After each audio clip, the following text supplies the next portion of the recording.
সকলে মহব্বতের সাথে পড়ি আলহামদুলিল্লাহ। আর যৌক শৌক মহব্বতের সাথে পড়ি আলহামদুলিল্লাহ। সমস্ত প্রশংসা সেই মহান রব্বুল আলামিনের দরবারে, যিনি দয়া করে মায়া করে মাহে রজবুল মুরাজ্জাবে, রজব মাসের আরো একটি জুমা আমাদের তাকদীরে নসিব করেছেন। সর্বমোট 5টি জুমা এই রজব মাসে আল্লাহ আমাদেরকে দান করেছেন। সকলে পড়ি আলহামদুলিল্লাহ। আজকে রজবের শেষ দিন এবং শেষ জুমা। আজকে আমরা আল্লাহর দরবারে শুকরিয়া আদায় করি, সাথে সাথে দোয়াও করি। আল্লাহ পাক সামনে শাবান মাস, শবে বরাতের মাস, এরপর কোরআন নাজিলের মাস, মাহে রমজান পর্যন্ত আমাদের হায়াতে, আমাদের আমলে বরকত দান করেন। সকলে বলি আমিন। রমজান পর্যন্ত আমাদের হায়াত বৃদ্ধি হোক, চাই না। রাসূল সাল্লাল্লাহু আলাইহি ওয়াসাল্লাম বলেছেন, যে ব্যক্তি রমজান পাবে এবং ওই রমজানের মধ্যে যদি কারো মওত হয়, রমজানের উসিলায় তার কবরের আযাব আল্লাহ মাফ করে দেয়। রমজান এমন একটি মাস, এই মাসকে স্বাগতম জানানো আমাদের ঈমানদারের প্রত্যেকের কর্তব্য। সুবহানাল্লাহ। স্বাগতম জানানোর জন্য বিভিন্ন মেহমানকে যেমনি ভাবে আপনার এলাকায় কোন এমপি, মন্ত্রী, মিনিস্টার আসলে বিভিন্ন তোরণ করা হয়, গেট করা হয়, ফুল দিয়ে বরণ করে নেওয়া হয়, কিন্তু রমজানকে বরণ করার একটাই উপায়, সেটি হচ্ছে আমল বাড়ানো। সুবহানাল্লাহ। হাজিরিন, রমজানকে বরণ করে নেব, রমজানকে রিসিভ করব, ওয়েলকাম জানাবো, স্বাগতম জানাবো, রুহ আফজা আর ইফতারির আইটেম কিনে নয়, ফ্রিজের মধ্যে মাছ বস্তু বোঝাই করে নয়, বরং আপনার আমল নামার যে সিন্ধুক রয়েছে, নেকির যে খাতা রয়েছে, সেই নেকির খাতার মধ্যে বেশি বেশি নেক আমল যুক্ত করে রমজানকে স্বাগতম জানানো যায়। সুবহানাল্লাহ। আল্লাহ আমাদেরকে কবুল করুন। সকলে বলি আমিন। হাজিরিন, আজকে খুতবার প্রারম্ভিক পবিত্র কালামে হাকিমের অন্যতম একটি গুরুত্বপূর্ণ সূরা, যে সূরায় আল্লাহ পাক অনেকগুলো বিধান দান করেছেন। সূরা আহজাবের 33 নং আয়াতে কারিমা তেলাওয়াত করেছি, যার আলোকে আমরা ধারাবাহিক মেরাজের আলোচনার আজকে শেষ পর্বে আলোচনা করব। যে রাসূল সাল্লাল্লাহু আলাইহি ওয়াসাল্লাম মেরাজের রাতে যা যা দেখেছেন তার একটা কনক্লুশন আজকে আমরা শুনবো। নবীজি মেরাজের রাতে বাকি আরো কি দেখেছেন, তোর মধ্যে একটা জিনিস নবীজি বিশেষভাবে বর্ণনা করেছেন। নবীজি সাল্লাল্লাহু আলাইহি ওয়াসাল্লাম মহিলাদেরকে, নারীদেরকে উদ্দেশ্য করে বলেছেন, ইন্নী রাআইতুকুন্না ওয়া আকসারুকুন্না মিন আহলিন নার। মা বোনদেরকে উদ্দেশ্যে নবীজি বলছেন, ও আমার মায়েরা, বোনেরা, সন্তানেরা, নারীরা, মুসলিম নারীদেরকে বলছেন, ইন্নী রাআইতুকুন্না আকসারুকুন্না মিন আহলিন নার, তোমাদের অধিকাংশকেই আমি জাহান্নামে দেখেছি। পড়ি নাউযুবিল্লাহ। জাহান্নামের অধিকাংশই পুরুষ নাকি নারী? বলেন নারী। তার মানে আপনি খুশি হওয়ার কোনো কারণ নাই যে আমরা সবাই জান্নাতে যাব আর সব মা বোনেরা জাহান্নামে যাবে, তা নয়। বরং কিয়ামতের পূর্বে এমন একটা সময় হবে, পুরুষের তুলনায় নারীদের সংখ্যা কি হবে? বেশি হবে। এখানে যাদেরই আছে কম বেশি সন্তানাদি, যাদের 3টা সন্তান আছে, দেখা গেছে একটা ছেলে 2টা মেয়ে, আছেন এরকম? অধিকাংশই আপনি নিজের পরিবার দেখেন, আপনার বোনদের সংখ্যা বেশি। যাদের বেশি ব্যতিক্রম থাকতে পারে, রাস্তাঘাটে বের হই, যেখানে বের হই শুধু নারী আর নারী, আর রাস্তার মধ্যে বের হলে গাড়ি আর গাড়ি। কথা কোন ঠিক কিনা? এখন আজকের উদ্দেশ্য হলো নারীদেরকে নিয়ে নবীজি কি কথা বলেছেন এবং তারা অধিকাংশই জাহান্নামী হওয়ার কারণটা কি, এই নারীদেরকে আলোচনা আনার দরকার আছে না? কারণ এই নারীরা আমাদের কারো বোন, আমাদের কারো কন্যা, আমাদের কারো বিবি, আমাদের কারো মা, ঠিক কিনা? এখানে আমরা যারাই আছি উপস্থিত মসজিদে, আপনাদের প্রতি সপ্তাহে জুমার একটা দিন ইমাম সাহেবের খুতবা শোনার সুযোগ হয়, কিন্তু মা বোনদের সেই সুযোগ হয় না। আপনারা সপ্তাহে একটা দিন মসজিদে এসে হাজিরা দেওয়ার সুযোগ আল্লাহ আপনাদেরকে করে দিয়েছে, কিন্তু মা বোনদেরকে সেই সুযোগ দেয় না। যেহেতু মসজিদে আসার সুযোগ নাই, সুতরাং ওনারা বিভিন্ন শপিং মলে, দোকানঘাটে, রাস্তাঘাটে, পার্কে বেশি বেশি সময় দেয়। কথা কোন ঠিক কিনা? হাজিরিন, যেহেতু মসজিদে আসার সুযোগ নাই, মসজিদে আসার যেহেতু তাদের কি নাই, অনুমতি নাই। হযরত ওমরের আমলে নিষিদ্ধ করে দিয়ে গিয়েছেন, মসজিদে মহিলাদেরকে আসা নিষেধ করেছেন কে? ওমর রাদিয়াল্লাহু তাআলা। এটি আমার নিষেধাজ্ঞা নয়, এটি কোনো ইমামের নিষেধাজ্ঞা নয়, আমিরুল মুমিনিন ওমর রাদিয়াল্লাহু তাআলা নিষেধাজ্ঞা।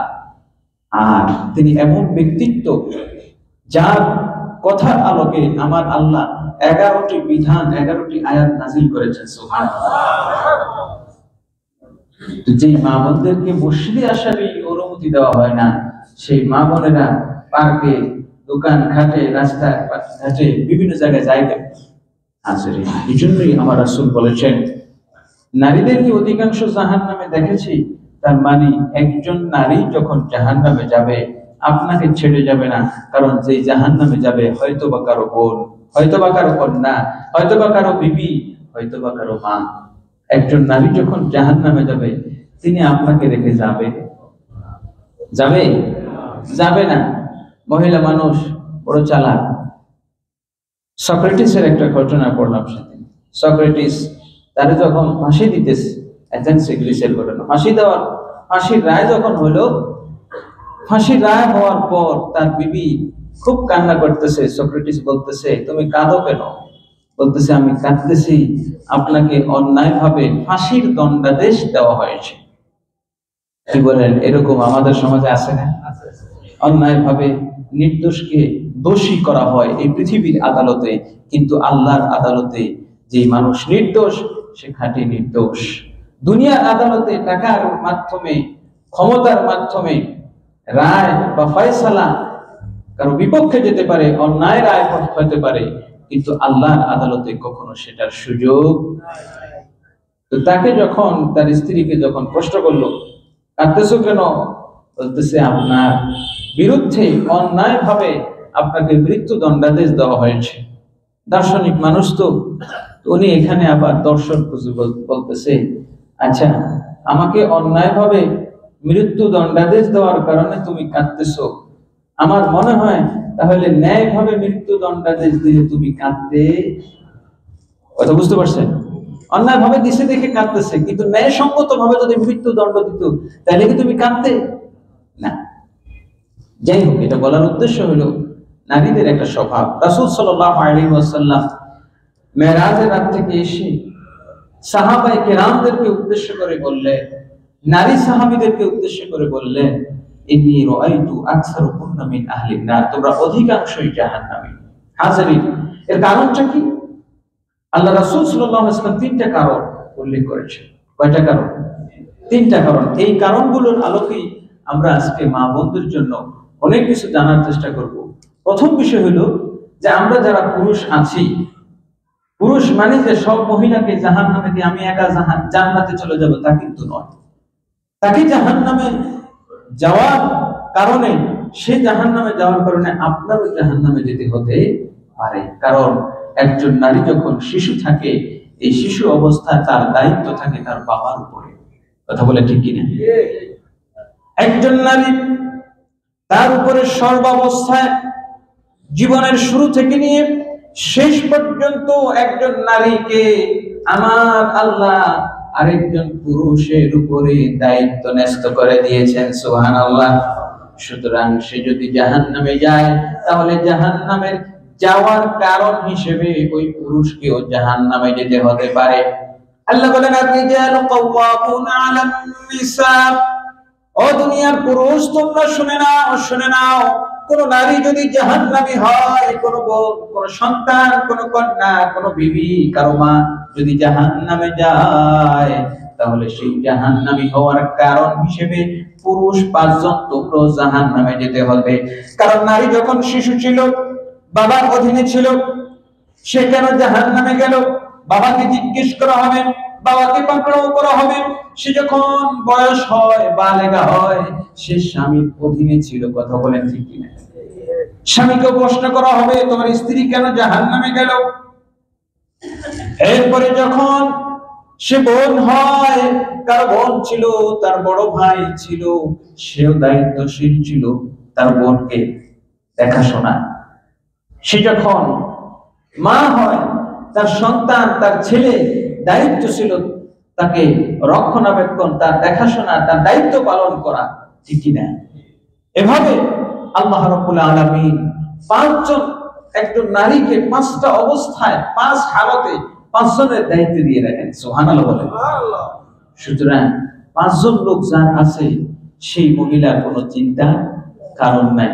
কিন্তু তারপরেও দুঃখজনক হলেও সত্য, শৈশবে, শিশু অবস্থায় বাবা, কৈশোরে ভাই, যৌবন অবস্থায় তার স্বামী, বৃদ্ধ অবস্থায় তার সন্তান থাকার পরেও, তারপরেও এই সমাজে, রাস্তাঘাটে, বিভিন্ন অফিস আদালতে, দোকান পাটে, সব জায়গায় নারী আর নারী। কথা বলে ঠিক কিনা?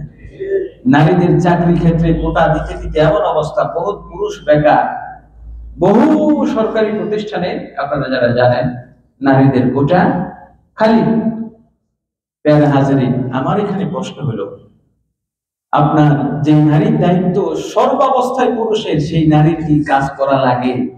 কথা বলেন, এখন আপনার বিবেক দিয়ে বলেন। শিশু অবস্থায় বাবা, কৈশোর অবস্থায় ভাই তাকে দেখবে। আপনি বলতে পারেন যেই নারীর মা নাই, যেই নারীর বাবা নাই, তার তো ভাই আছে। কথা কর, আছে না? আচ্ছা, ধরলাম ভাইও নাই, বাবাও নাই, স্বামী আছে। ধরলাম স্বামীও নাই, ছেলে আছে। ধরলাম কেউ নাই। যখন একটা লোকের 5 জন পুরুষের কেউ নাই, তখন তাকে দেখার জন্য রাষ্ট্র আছে না নাই?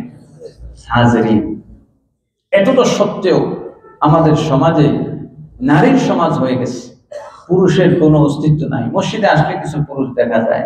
হাজারিন, নারীদেরকে যদি ঠিক না করা যায়, সমাজ ঠিক হবে? উদাহরণস্বরূপ, আপনারা এখানে আজকে জুমার দিন আসলেন, জুমার দিন আসার পর 1 বস্তা নেকি কামাইলেন। কি কামাইলেন? 1000 নেকি, 2000 নেকি কামাইলেন। কামানোর পরে রাস্তা দিয়ে যাওয়ার সময় আমি যখন বিবস্ত্র অর্থনগ্ন কোন নারীর দিকে তাকান, এই সমস্ত নেকিগুলা সব এক চোখের পলকে কি হয়ে যায়? ভ্যানিশ হয়ে যায়। কথা বলে ঠিক কিনা? আপনি অফিসে যান, আদালতে যান, যেই জায়গায় যান, আপনি টেলিভিশনে খবর দেখবেন, দেশের খবর নেওয়ার জন্য, সেখানেও টিভির স্ক্রিনে মাথার কাপড় ছাড়া নারী আছে না নাই? হাজির। এই জন্য আগে সেটা ঠিক করতে হবে। ঘরের নারী যদি ঠিক হয়, তাহলে আপনার সব আমল কি হবে? কি হবে? এক হুজুর আশরাফ আলী থানভী রহমতুল্লাহ আলাইহি এই ঘটনাটা লিখেছেন। এক আল্লাহর ওলি বুজুর্গ মানুষ, নিজের আমলের খুব বড়াই দেয়। তো তিনি ঘরের বিবিরে কোনো বার্তা দেয় না। বিবি বলতেছে, আপনার যত বুজুর্গি আছে, সব বুজুর্গির মূল কারণ পেলাম আমি। সুবহানাল্লাহ। নারীর উপর যেমন পুরুষ নির্ভরশীল, পুরুষের উপরে নারী নির্ভরশীল। আমার আল্লাহ রাব্বুল আলামিন বলেন, হুন্না লিবাসুল লাকুম ওয়া আতুম লিবাসুল লাহুন। সুবহানাল্লাহ। তারাও তোমাদের পোশাক, তোমরাও তাদের পোশাক। এই ক্ষেত্রে আমরা যে জিনিসটা করি, অনেকেই আছে ব্যতিক্রম, নিজে সেরা ফারা তালিযুক্ত কাপড় পরে কোন রকম যায়, কিন্তু নিজের বউটারে যখন বিয়ে বাড়ি নিয়ে যায়, একেবারে সব কিছু সাজায় গোজা, মনে হয় যেন এটারে মানুষের ডিসপ্লে করার জন্য নিয়ে যায়। এরকম অথম আদম সন্তান সমাজে আছে নাকি নেই? বহু আছে। আবার এটারে ছবি তুলে ফেসবুকে দিয়ে সবাইরে দেয়, দেখো কেমন হলো। হাজির, সেও যেমন আপনার পোশাক, আপনিও তার পোশাক। আচ্ছা বলেন তো, আপনার লুঙ্গিটা খুলে আপনি কি আরেকজনের পড়তে দিবেন? প্যান্টের নিচে যে জিনিসটা পরেন, এটা কি আরেকজনের পড়তে দিবেন? কথা বল না কেন? দেন না। তা আপনি যে আপনার বিবিকে এটা দেখাও তো না। আর যারা নির্লজ্জ লোক, তাদের লজ্জা শরম বলতে কিছু নেই, এরা দিতে পারে।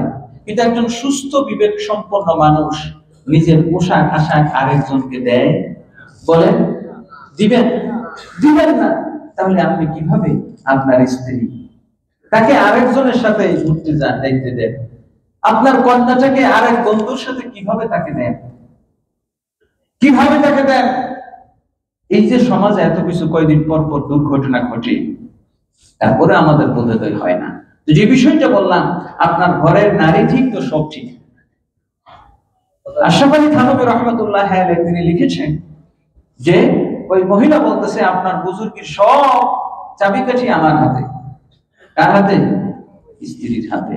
স্ত্রী পাক পকিজা হয়ে যদি রান্না করে, পবিত্র হালাল জিনিস যদি আপনাকে খাওয়ায়, আপনার আমলের মধ্যে বরকত দিবেন কে?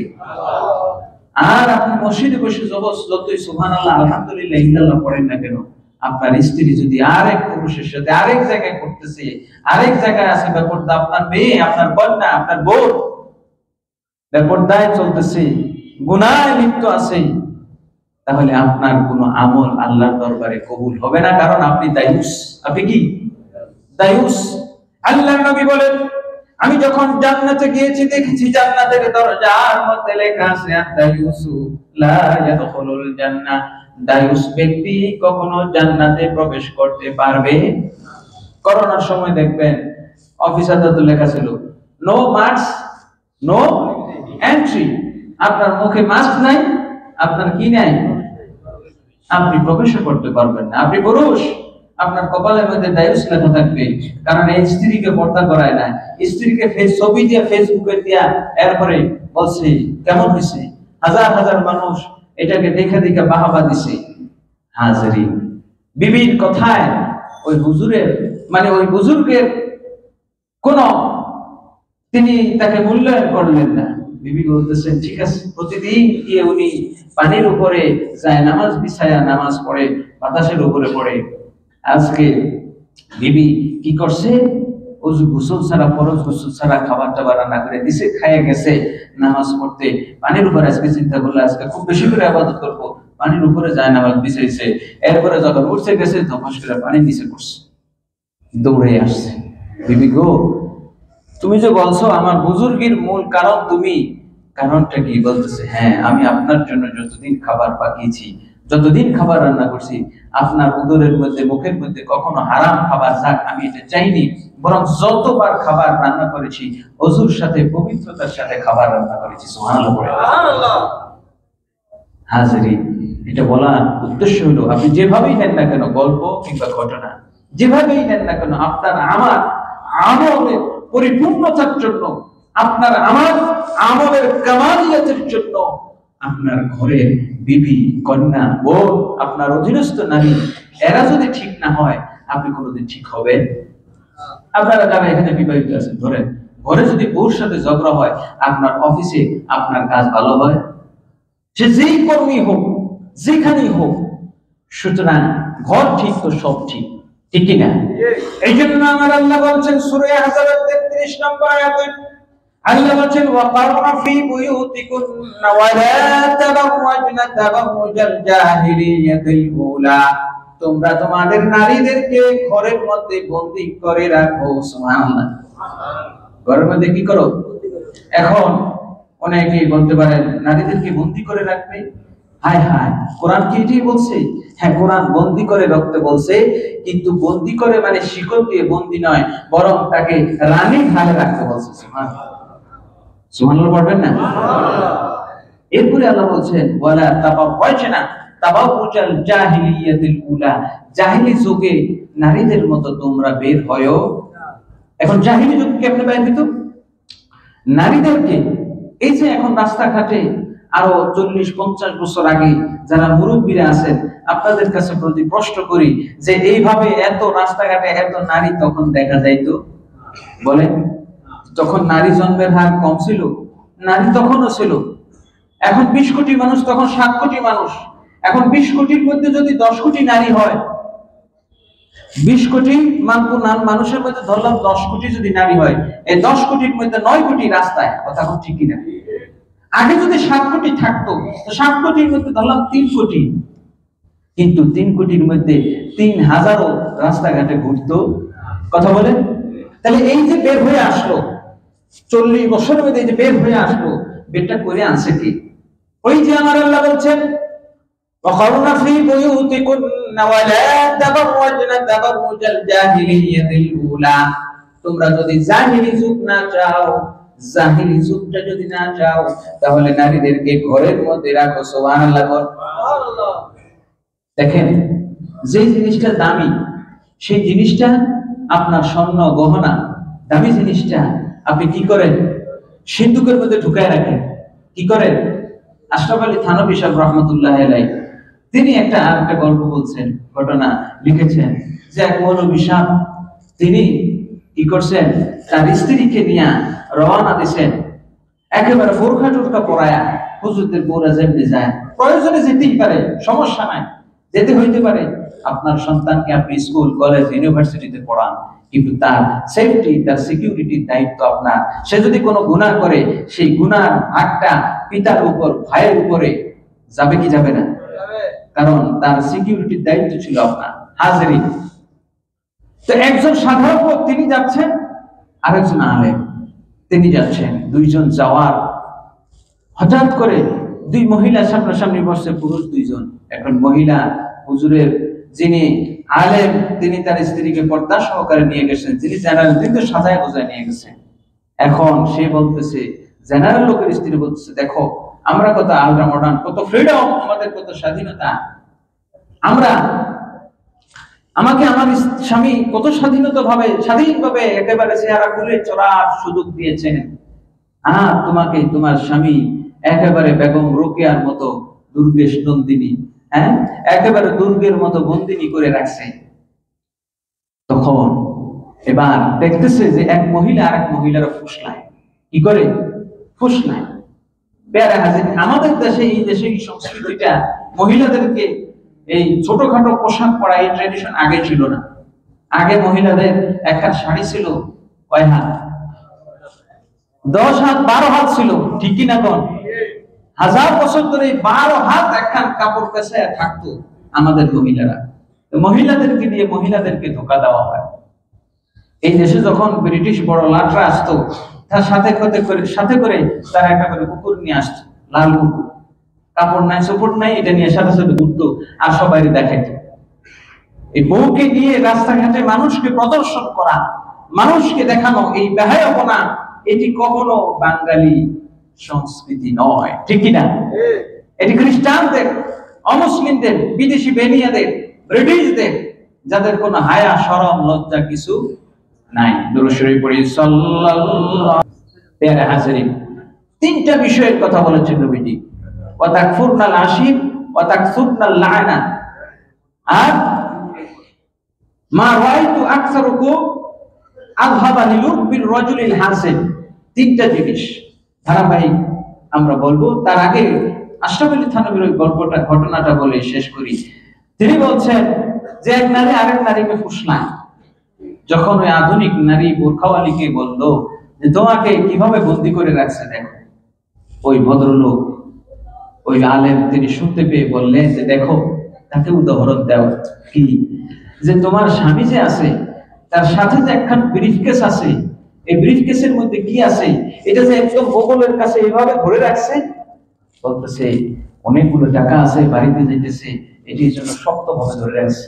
দেখো তোমার স্বামী, তার কাছে তোমার সাথে টাকাটার মূল্য বেশি, কখনো এই টাকা থলেটা এইভাবে খুলে রাখবে না, কখনো মানুষকে দেখাবে না এই ব্যাগের মধ্যে কি আছে, স্বর্ণ গয়না টাকা পয়সা আছে, কারণ এটা তার কাছে অনেক দামি, আর তুমি হইলে তার কাছে একদম নিকৃষ্ট কম দামি, এজন্য তোমার খুলে রাখছে, সব মানুষ দেখুক সমস্যা নাই, কিন্তু টাকার ব্যাগটা এটা খুব আঁকড়ে ধরছে।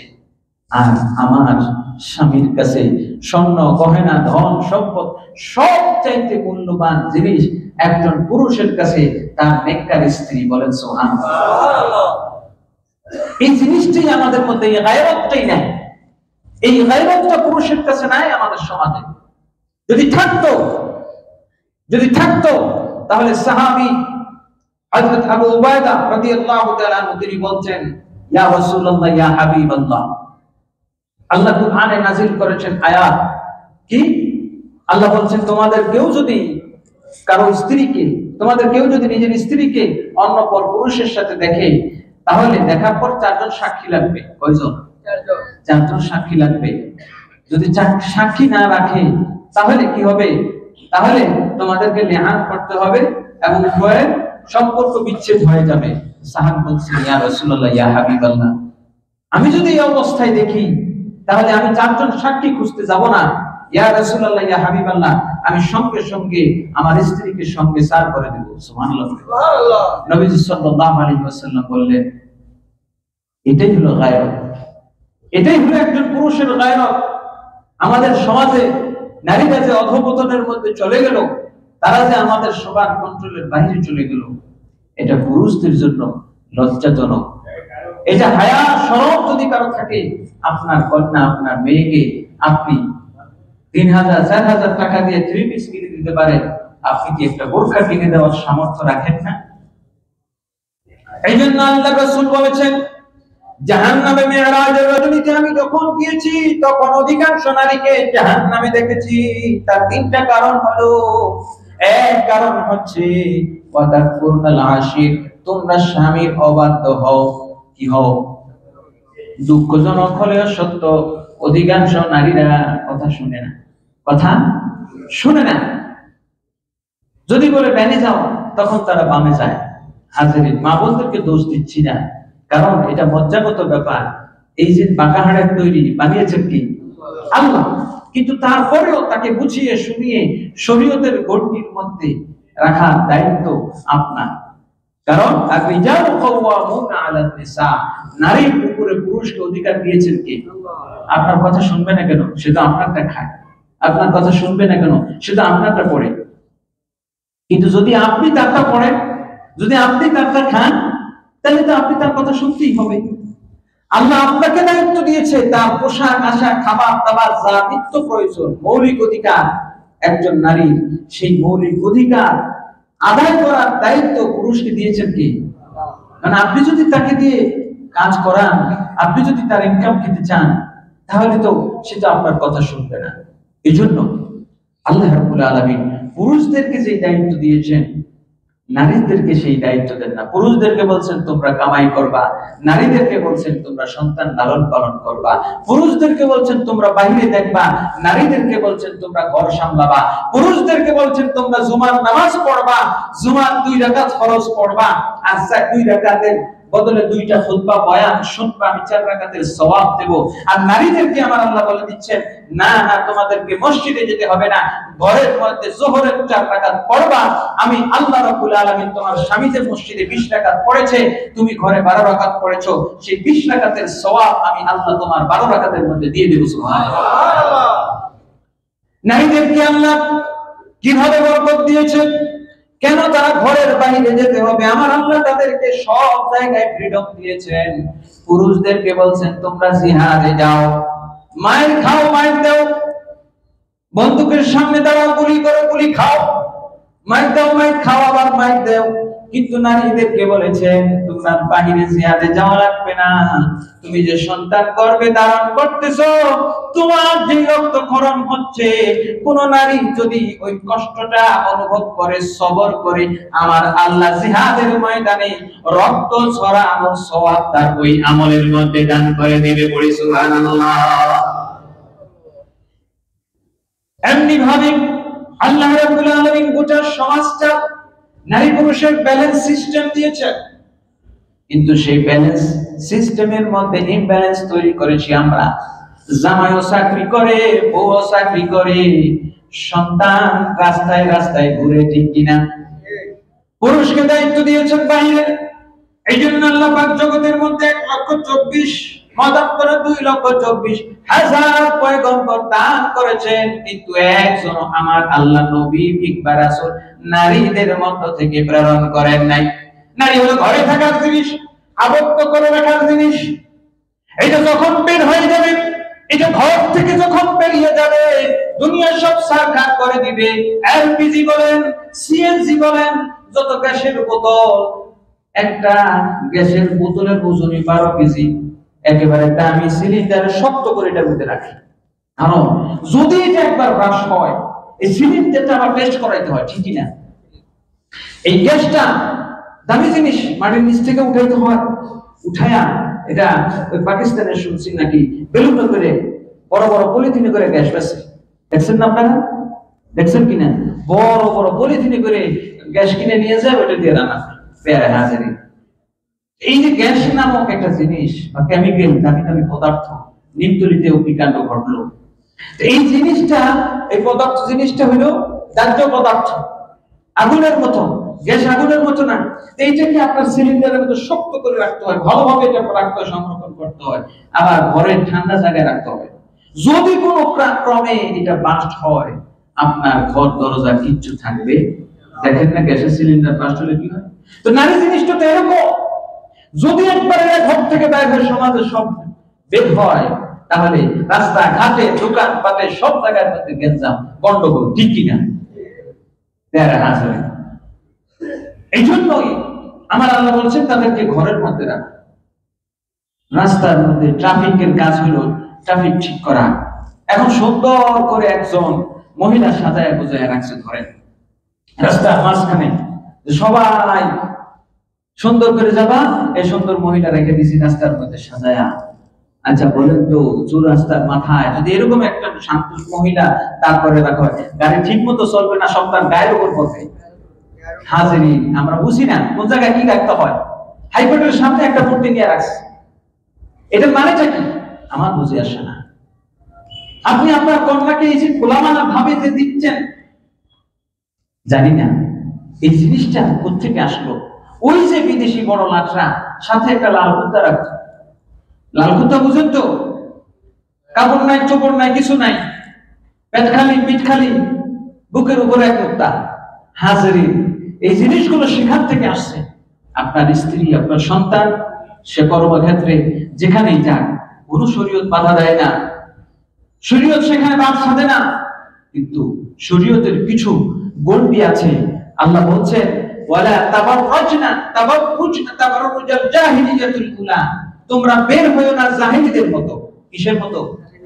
তার মানে প্রথম বলছেন তোমরা ঘরে থাকো। তোমরা কি থাকো? ঘরে থাকো। ওয়াকারনা ফি বুয়ুতিকুন্না, বুঝছেন? তোমরা ঘরের মধ্যে থাকো। প্রথম কাজ হলো ঘরে থাকা। এরপরে বলছেন যদি বের হতেই হয়, ডাক্তারের কাছে যাইতে হবে, পড়ালেখার জন্য যাইতে হবে, চিকিৎসার জন্য যাইতে হবে, হজ উমরার জন্য যাইতে হবে, তো যাও, কিন্তু ওয়ালা তাবাররাজনা তাবাররুজাল জাহিলিয়াতিল উলা, জাহিলীদের মতো, জাহিলী যুগে যেভাবে নারীরা বের হইতো তাদের মতো বের হইও। জাহিলী যুগে কেমনে বের হইতো? মহিলাদের যে উঁচা খড়ম পড়ে, খড়ম পর্যন্ত খটখট খটখট করে হাঁটে, এই খটখটা নিয়ে হাঁটা এটা আবিষ্কার হয়েছে জাহিলী যুগে। বনি ইসরাঈলের তাফসীরে খাজানের মধ্যে আছে, বনি ইসরাঈলদের মধ্যে এক মহিলা ছিল খাটো। এই মহিলা সর্বপ্রথম কিভাবে মহিলাদেরকে ঘর থেকে বের করা যে প্রক্রিয়া, মহিলাদেরকে ঘর থেকে বের করার প্রক্রিয়া হলো, বনি ইসরাঈলদের মধ্যে এই মহিলা, সে ছিল খাটো, দুইটা দাসীর সাথে রাখতো, লম্বা চূড়া। সে যেখানে যেত গায়ে আতর টাতর মেখে যেত যাতে মানুষের নজর কাড়ে, কিন্তু কেউ তার দিকে চায় না, কেউ তার দিকে তাকায় না। ওর সাথে দুইটা দাসী থাকে, ওই দিকে তাকায় থাকে। তখন সে চিন্তা করলো আমাকে কাজ করতে হবে, দুইটারে রাখছি, এবার খাগো দুইটা নিল। কি নিল? খাগো দুইটা নিল, তার সমান সমান নিছে, সমান সমান নিছে। নেওয়ার পরে দেখে এখনো কেউ তার দিকে তাকায়। এবার চিন্তা করলো তাহলে এক কাজ করি। কি কাজ? লম্বা খড়ম পড়ি। কি পড়ি? দেখেন না বিদেশিরা, হ্যাঁ, দুবাই পৃথিবীর মধ্যে কি ছিল তারা গত 40 বছরে, তাদেরকে এখন সবাই মানুষ চিনে বড় বড় বিল্ডিং করার কারণে।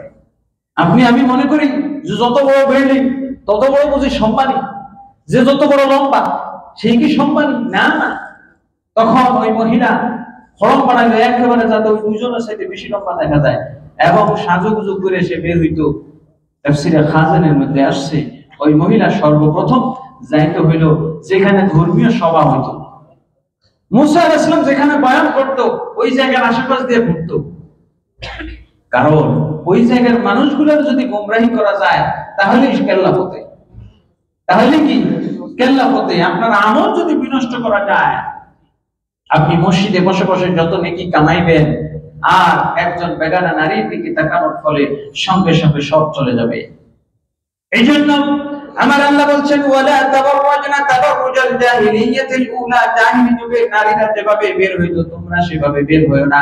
প্রয়োজনে বের হইতে হবে, ইউনিভার্সিটি কলেজে যাবা, পর্দার সাথে যাবা।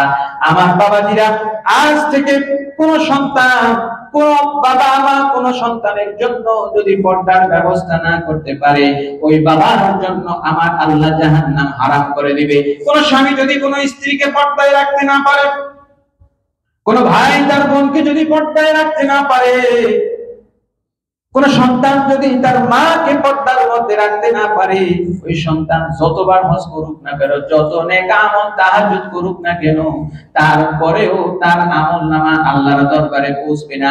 কারণ ওই নারী তার জাহান্নামে যাওয়ার কারণ হয়ে যাবে। বলে নাউজুবিল্লাহ। আমার নবী বলছেন, ওয়াতাকফুরনাল আশির, তোমরা স্বামীর অবাধ আচরণ করো। ওয়াতাকসুরনাল লানা, বেশি বেশি লানত দাও। আর এরপরে নবীজি সাল্লাল্লাহু আলাইহি ওয়াসাল্লাম বলছেন, মা রাআইতু আকসারুকুম লিরুবির রাজুলিল হাযার, একজন নারীকে আমি এমন দেখি নাই যে একজন পুরুষের মেধা, চিন্তা, চেতনা সব কিনে নিয়েছে। আমাদের সমাজে বর্তমানে যে কোনো জায়গায় পলিটিক্যাল বলেন, বিজনেস বলেন, যত জায়গায় সেক্টরে বলেন, সব কিনে নিছে নারীরা। সব কিনে নিছে কি? নারীরা পুরুষদের মাথাকে কিনে নিয়েছে। ব্যবসার ক্ষেত্রে দেখেন, লুঙ্গির অ্যাড দিবে, তাতেও পুরুষ লাগে। আচ্ছা, মহিলারা কি লুঙ্গি পরে? কথা বল, দেখেন লুঙ্গি পরে না, কিন্তু তারপরে লুঙ্গির একটা অ্যাডভার্টাইজ করবে, তাতেও দেয় কি পুরুষ না নারীরা? মহিলারা। প্যারা হাজারি সাইকেল, এটা পুরুষ ছাড়া, তাও দেখবেন, তারও যদি অ্যাড দেয়, তাও দিবে কারা? মহিলারা। এই জন্য আমার রাসূল সাল্লাল্লাহু আলাইহি ওয়াসাল্লাম বলছেন যে নারীরা পুরুষদের মাথা কিনে নিয়েছে। যখনই কিনে নিবে, তখনই মনে রাখবেন, এই সমাজ যদি নারীরা চালায়, সমাজ যখন নারীরা চালায়, তখন বুদ্ধিমান লোকদের আর বুদ্ধি কাজ করে। ছোট্ট গল্প বলে শেষ করে দিই। ইমাম হাকিম উল্লেখ করেছেন, বিশাল জঙ্গলের মধ্যে, জঙ্গলের বাদশা হইল কে? সিংহ। সিংহ হইল জঙ্গলের বাদশা। এখন হাতি দৌড়ায় পালাইতেছে। হাতি কি করতেছে? হাতি হইল সবচেয়ে বিশাল দেহ, এটা পালাইতেছে সবার আগে। এবার হাতিকে প্রশ্ন করলো, হাতি পালাও কেন? বলতেছে, পালাইতেছি যে জঙ্গলের মধ্যে সিংহ রাজা হয়ে এখন জিরাফ সব মারা শুরু করছে। কি মারা শুরু করছে? জিরাফ মারা শুরু করছে। তা হাতিকে বলা হইলো যে জিরাফ মারে মারে, তুমি পালাও কেন? তুমি তো জিরাফ না। বলতেছে, আমি জিরাফ না, ঠিক আছে, জিরাফ মানে ঠিক আছে, কিন্তু দুঃখ তো ওই জায়গায় না, দুঃখ হইলো আরেক জায়গায়। আরেক জায়গায় কি? সিংহ যে রাজা হয়েছে, সিংহ রাজা হওয়ার পরে একটা কাজ সে করছে, সেই কাজটা হলো গাধারে মন্ত্রী বানাইছে। কি করছে? গাধারে মন্ত্রী বানাইছে। এখন তো দুঃখ হইলো আমার, ওইটা সিংহ রাজা থাকুক, আমার কোনো আপত্তি নাই, কিন্তু গাধারে যে মন্ত্রী বানাইলো, এই গাধা তো কিছু বুঝে না। কখন জিরাফে ধরতে করবে, কখন হাতিকে ধরতে করবে আমি কিছু জানি না, কখন শিয়ালে ধরতে করবে। সুতরাং গাধা যেখানে মন্ত্রী, ওই দেশে থাকা যায়।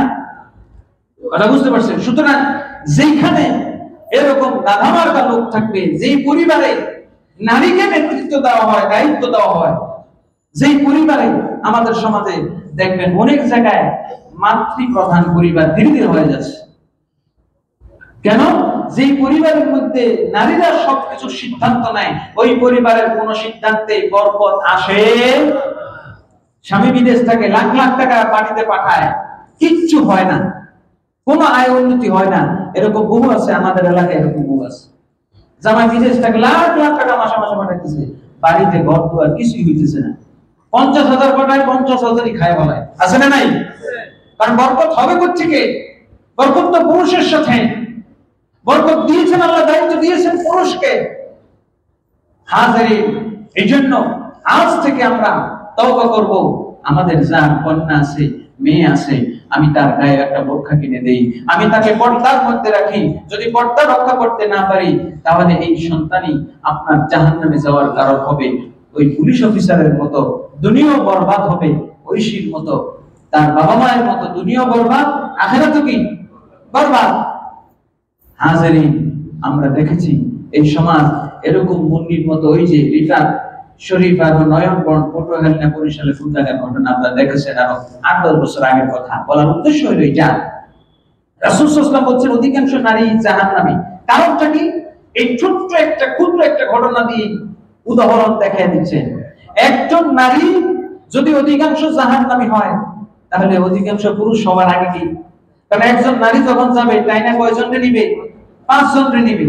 সুতরাং এখানে নারীদেরকে জাহান্নামে বলার কারণে যে আমরা পুরুষরা পাইছে গেছি তা না, একজন যাবে সাথে 5 জন নিয়ে যাবে, ঠিক কি না?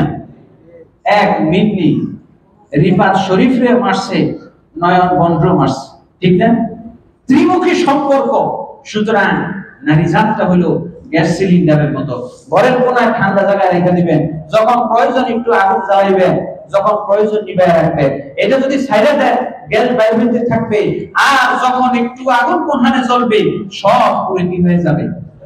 সুতরাং আপনার ঘরে আপনার কন্যা হোক, আপনার মেয়ে হোক, বোন হোক, মা হোক, স্ত্রী হোক, সে আপনারটা খাবে, আপনারটা করবে, আপনার দেওয়া জামা পরে সে বের হবে, আপনার দেওয়া গহনা পরে সে বের হবে। সুতরাং আপনার কথা না শুনে জানতে যাবে কোথায়? আজকে থেকে আমি আমার মা বোনদেরকে অন্তত জাহান্নাম থেকে বাঁচাই। আমার আল্লাহ বলছেন কু আনফুসাকুম ওয়া আহলিকুম নারা, নিজে বাঁচো, আগে জাহান্নাম থেকে পরিবারকেও বাঁচাও। তার মানে এই নয় যে আমি নিজে বেঁচে গেলাম সব পরিবার জায়গা জাহান্নামে, অসুবিধা নাই। না না, যখন আগুন লাগবে বঙ্গবাজারের মতো, তখন মসজিদ, ভিতরে নাকি 4টা মসজিদ ছিল, একটাও বাঁচে নাই। সুতরাং আমাদের নারী সমাজকে রাসূল বলেছেন জাহান্নাম, অধিকাংশ দেখেছি নারী। তার মানে এই নয় সব নারী জাহান্নামে যাবে। নারীদের মতো মধ্য মা খাদিজা, মা আয়েশা, রাবেয়া বসরির মতো বুজুর্গ আছে। আমাদের মা বোনেরা যদি ঠিক হয়ে যায় তাহলে পুরুষ সমাজে সব ঠিক হয়ে যাবে, ঠিক কিনা? যদি মা বোনেরা বোরকা পরে বের হয় তাহলে একটা লম্পটও ইফটিজিং করার সুযোগ পাবে। মা বোনরা যদি রাবেয়া বসরি হয় তাহলে প্রত্যেকটা পুরুষ হাসান বসরি হতে বাধ্য, ঠিক কিনা? তো মা বোনরা যদি খাদিজাতুল কুবরার মতো হয় প্রত্যেকটা পুরুষ আবু বকরের মতো, ওমরের মতো হতে বাধ্য, ঠিক কিনা বলেন? সুতরাং আমরা আগে ঘর ঠিক করি, মা বোনদেরকে ঠিক করি, সব ঠিক হয়ে যাবে, সমাজ ঠিক হয়ে যাবে। আল্লাহ আমাদের সবাইকে বুঝার আমল করার তৌফিক দান করুন। আমিন। আখির দাওয়ানা আলহামদুলিল্লাহি রাব্বিল আলামিন।